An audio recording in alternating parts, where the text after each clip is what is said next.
Shambha Shambha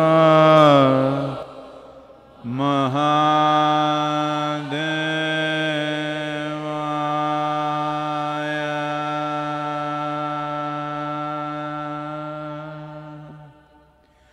Yoga Yoga Yogeshwaraya Bhuta Bhuta Bhuteshwaraya Kala Kala Kaleshwaraya Shiva Shiva Sarveshwaraya Shambha Shambha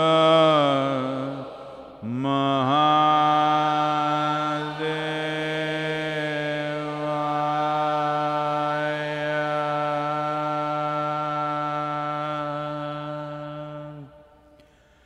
Yoga Yoga Yogeshwaraya Bhuta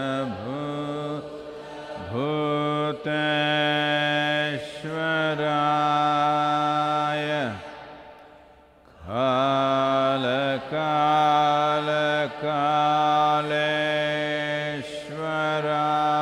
Kaleshwaraya Shiva Shiva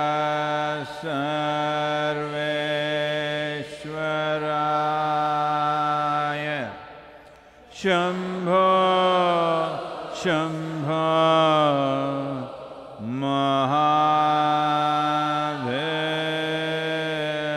Mahadevaya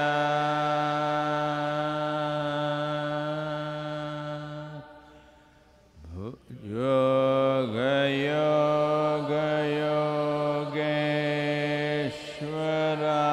Yogeshwaraya Bhuta Bhuta Bhuteshwaraya Kala Kala Kaleshwaraya Shiva Shiva Sarveshwaraya Shambha Shambha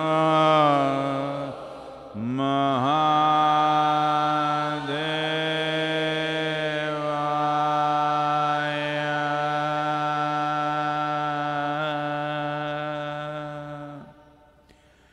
Yoga Yoga Yogeshwaraya Bhuta Bhuta Bhuteshwaraya Kala Kala Kaleshwaraya Shiva Shiva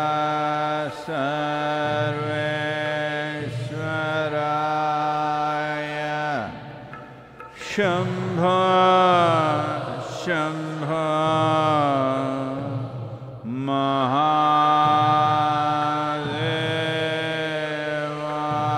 Mahadevaya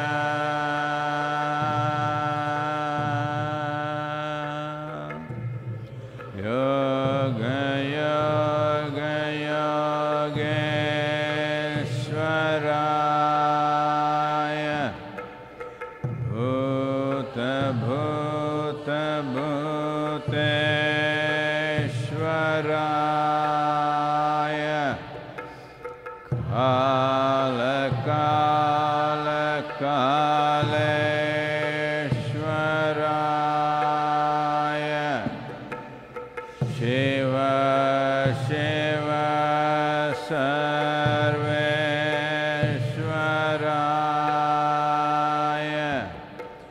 Shambho, Shambho,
Okay.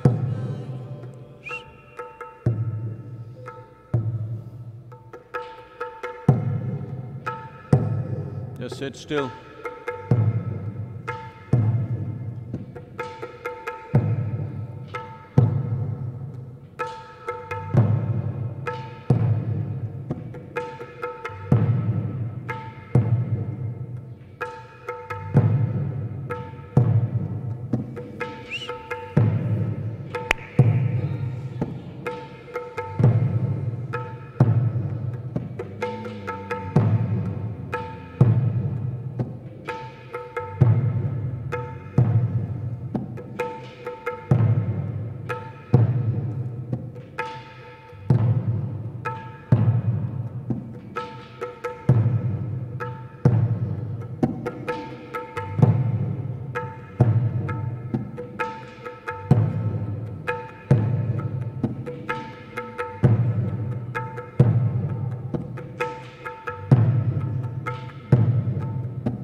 Yugurto va bogurto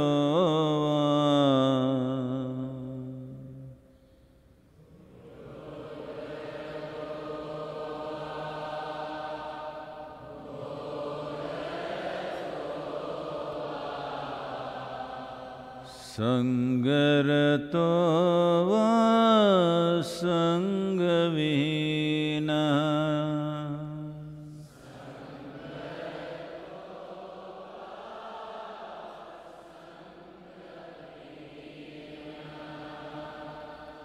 Yasya brahmani ramate chitta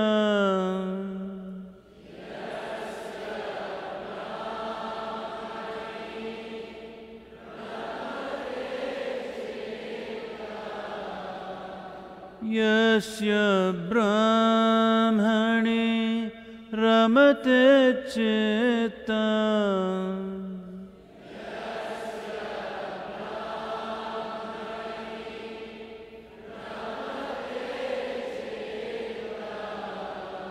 Nandati nandati nandateva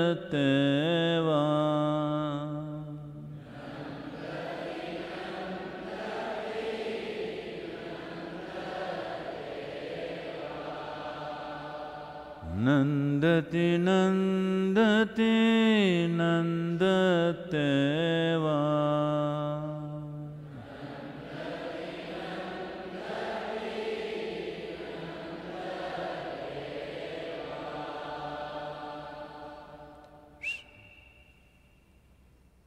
Please open your eyes.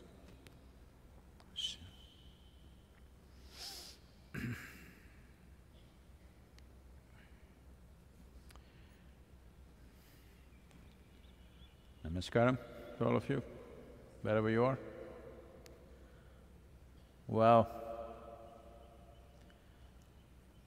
I heard that some of our volunteers and meditators and those who are attending the satsang from China are a little upset because yesterday I said Wuhan virus. I want you to understand that in Indian languages, even for a person, commonly we say the name of the place where they've come from and then their name. For example, my own father's name, generally written as B.V. Vasudev. B stands for Bengaluru, which is a place. And people are named like this, Padmaja, Somaja, Shailaja, always referring to the place where they have come from. So I don't see what is the insult. I really didn't see. Even now I'm unable to see. And international media, I was listening yesterday and they were all using the term. I didn't see anything wrong, but anyway, if it hurts you, we'll call it just the virus, okay? No issues about it. I don't know what political and other kinds of issues are hidden behind it, but it is normal for us to refer to something from where it comes from. So, I think it's quite normal everywhere, particularly in Indian languages, to do that. Anyway, well, the world has crossed, unfortunately, over 30,000 fatalities in the world. And the numbers are building up. Many countries moving towards 1,000 fatalities a day. In spite of lockdowns, emergency hospitals being set up everywhere, in spite of that, it is happening. United States is also moving towards pretty aggressively spreading over 100,000 people infected. Deaths are also beginning to happen. India is still doing okay, but I think the effectiveness of it is because of district-wise blockade that the administration is doing. Fortunately, largely people also cooperating. But there's one problem, that from major cities, the workers who had come from villages, rural India, to work in cities, they have become desperate to go back to their homes because it's largely male population which comes like this. They usually have a small piece of land at home or in the village. When they're out for 6 to 8 months working in a city, women tend to the land and they go and come. But now when they know there is no work and there is a risk to life and they don't know what's happening to their families, so an exodus of labor from cities to villages is happening.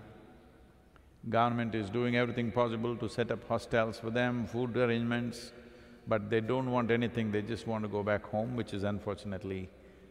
It's understandable how they feel about it, but unfortunately they could take the virus in the city,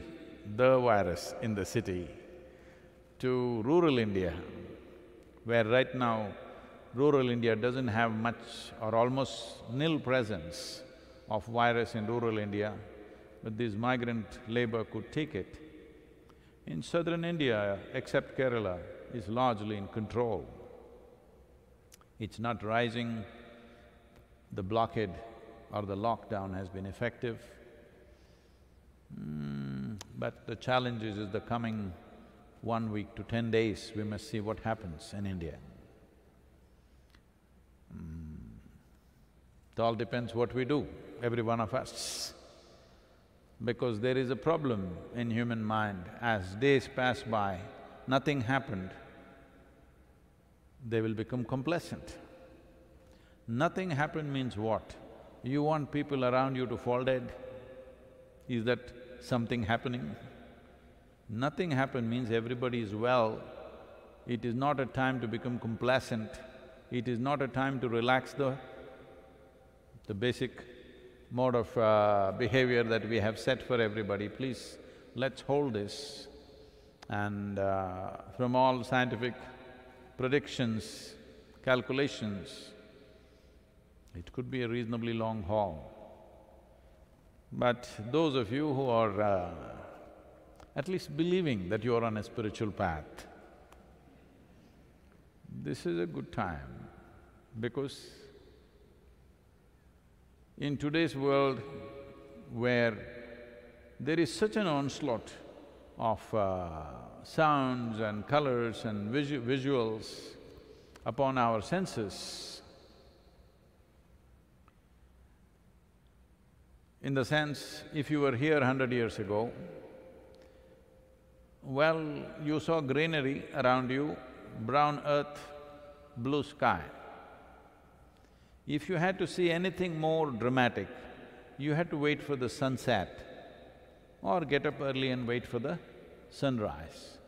Rest of the day, this is all it was. Now it's not like that. If you turn on your television, colors are going on all the time, or if you just open your phone, whole cosmos is happening there, or just about anything that you want to see is there. So the amount of visual input and the audio input is so heavy today that turning inward looks like a very remote thing for most people. This is a good time to check yourself out and also use this opportunity. In yoga, there is a dimension in the Ashtanga Yoga. Well, Ashtanga Yoga, as some people think, is not a brand. Ashtanga means eight-limbed yoga. There are 8 limbs to yoga. One of the limbs is Pratyahara. Pratyahara means taking your sensory engagement from the outside world and put it inside. In today's world, people cannot even comprehend what that is.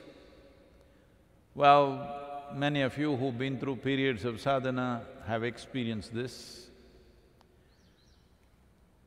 Well, even before things happened with me, when I went away into forests just to enjoy the forest and just to walk, for weeks on end when I just walked by myself in the jungles, I just realized that just not seeing human faces for a few weeks does something to you which is incredible. There were wild animals, but there were no human faces for weeks on end. Well, I noticed something very, very different in my system, a kind of energy and exuberance which was kind of, making me walk a few inches above the ground kind of feeling. Though mostly these weeks I was largely starved.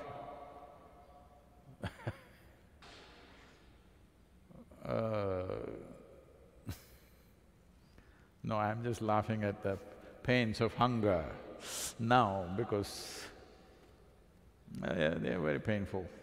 But still, I was energized in such a way that I would be walking almost few inches above the ground, that kind of feeling. And I realized it is… when I look at trees, animals, the engagement was one kind, it's just looking at it, appreciating it, or simply looking at it for what it is. But when you look at human faces, knowingly, unknowingly, there is a certain amount of transaction happening. Like, dislike, approval, disapproval, so many things are happening, you don't even have to participate in it. If you just look at someone, it just happens. So it is from then that I started kind of closing my eyes more and more, because if I just close my eyes for hours on end in a day, consciously closing your eyes, not sleeping, you will see there is a new dimension of energy available to you. This is what Pratyahara means, that you took away the sensory engagement with the world and turned it inward.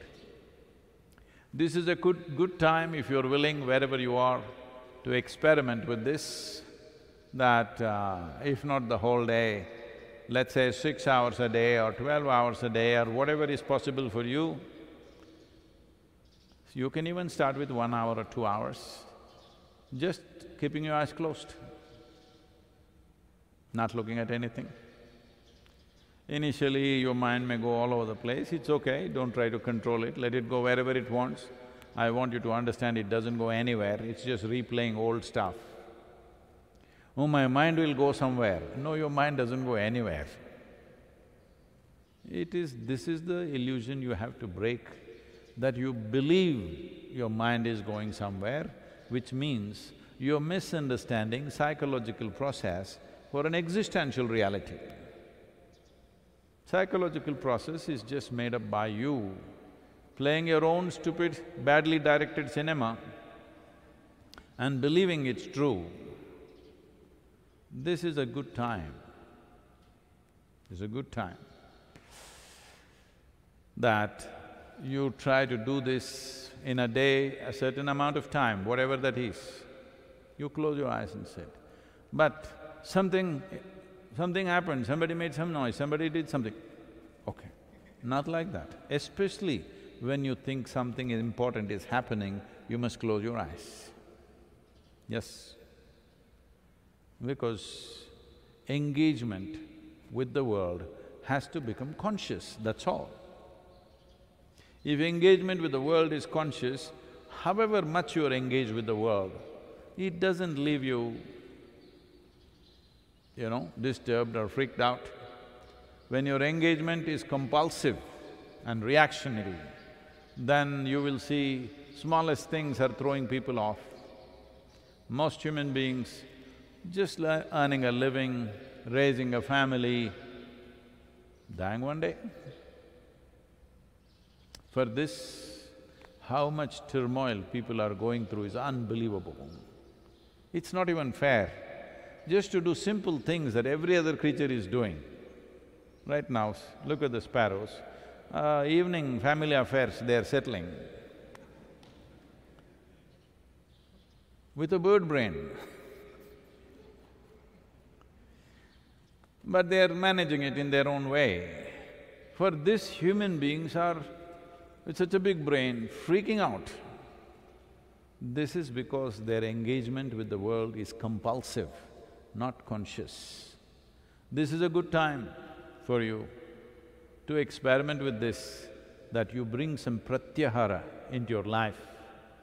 Wherever you are, whoever you are, it doesn't matter, you don't need any training. Just sit with eyes closed. It's all right, mind is running away, let it run. Don't try to stop it, because there are no brakes on it. All the three pedals are throttle, whichever way you touch it, it'll only run faster. So don't do anything, it will run.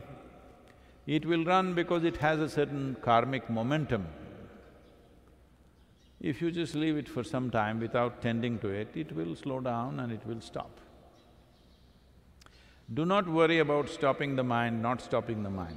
All I am saying is, do not engage with the outside world for whatever number of hours that you can.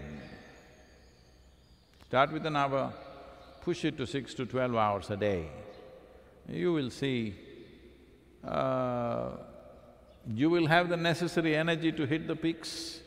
Right now, the biggest problem why human beings are not able to become blissful and exuberant within themselves is lack of energy. If they're joyful for 3 minutes, then they will sink like that.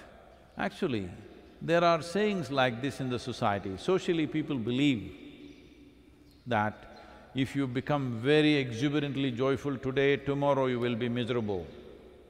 It is generally said in the society. Don't be so happy because tomorrow you will become miserable.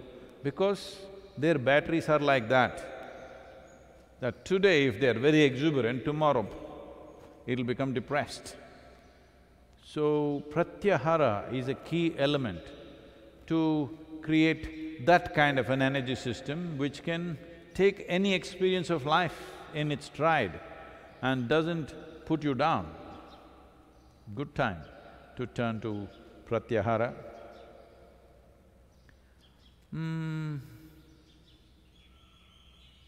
The important thing is, if you engage with your thought process, that is not internal, that is also engagement with the world. No, I did not look at anybody's face, I was just thinking. This is also engagement with the world because your thought doesn't belong to you. The content of the thought is all from outside. You are running a private world in your head, but there is no private world. Existentially, there is only one world, you either live in it or you don't. Your private world is a madhouse that you made up. Sometimes, of course, it gives you some pleasure, but living in an illusory, made-up world is not going to last for long. Especially if you know, people are always saying, I got disillusioned. This is my blessing, you must get disillusioned as quickly as possible. Because disillusion means all your illusions got destroyed. Should this not happen at the very beginning of life? It should happen at the earliest time, that all your illusions fell apart. My blessing is, may you live in the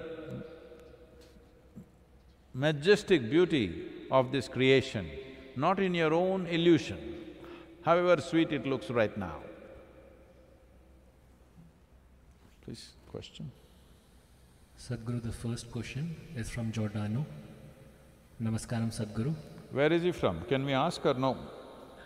Is not mentioned, Sadhguru. Okay. Social media question. Okay, we cannot ask him because we cannot say where they came from. If living here as a yogi is so ecstatic and blissful, why would one want to escape the cycles of rebirth?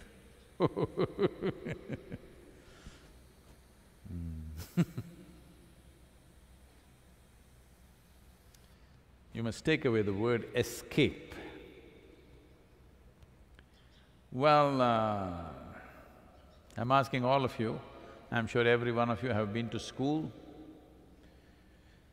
Well, for some of you, school might not have been a pleasant experience, but for many, school was a good experience, especially those of you who didn't care to learn much or come first and things like that. You just enjoyed the company of your friends and play and fun and whatever. School was a good experience. So when you finished your schooling, did you escape from the school or did you pass out of the school? We don't know. Maybe Giordano escaped from his school. That means he didn't pass. Generally, most people pass and they go to the next stage of life. When you're in school, however good the school is, would you want to go to the college? Definitely. This is the nature of the human being. However good this is, you want to go to the next phase of life. Something is good, so I will do the same thing forever. That's a foolish way of looking at life. That is not coming because life is so fantastic for you, that is coming out of the fear of stepping into the unknown, totally unknown, absolutely unknown. This happened. At one point, bad times came and Shankaran Pillai became a construction worker, carrying bricks up many floors. Then his co-worker, another person who was also labor there, noticed Shankaran Pillai is carrying more bricks than what is asked by the foreman, more. Everybody is carrying 8 bricks, Shankaran Pillai is carrying 12 bricks. So, 8 bricks itself is quite heavy and you're going up many floors. When they go there, they just throw it down and come. The pleasure is coming down empty-handed. So, at lunchtime, this other laborer asked Shankaran Pillai, why are you carrying 12 bricks? What is needed is only 8. If you carry 8, you'll get your full labor. Why are you carrying 12? Shankaran Pillai said, you don't know, that fool of a foreman, I am carrying the same set of bricks up and down.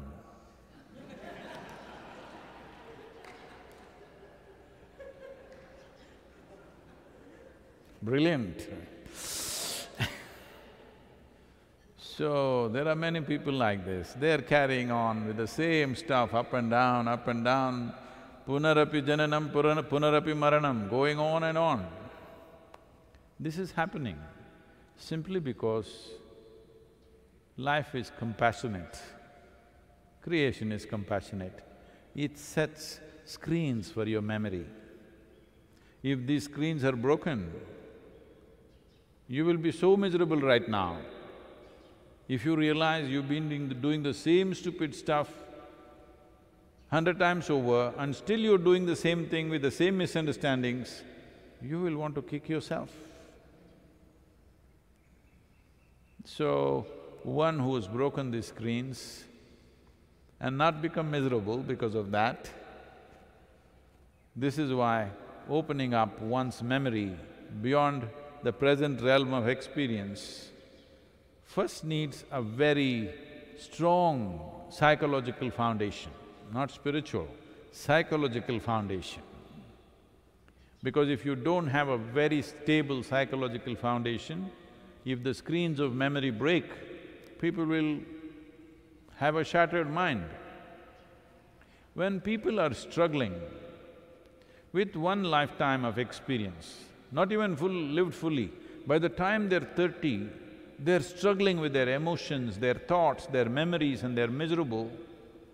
Suppose you open up 3 lifetimes of memory, you believe these people can handle it? They'll go totally off. So, because of this, life's compassion, creation's compassion is holding memory blocks separately. So you don't realize you're doing the same thing again and again. It doesn't matter how beautiful, exuberant, wonderful it is, if you repeat the same thing over and over again. I'll do one thing, whatever is your favorite music, I will play it, not here, I will play it in your mind, non-stop, next 21 days. With this fantastic music, you will go crazy because it's playing non-stop. So anybody who realizes the same things are going cyclical again and again will naturally want to break the cycle. It is not you're trying to escape. You have found a stairway to something beyond. If you leave one phase of life and go to another phase of life, that is not called an escape, that is called a promotion or liberation.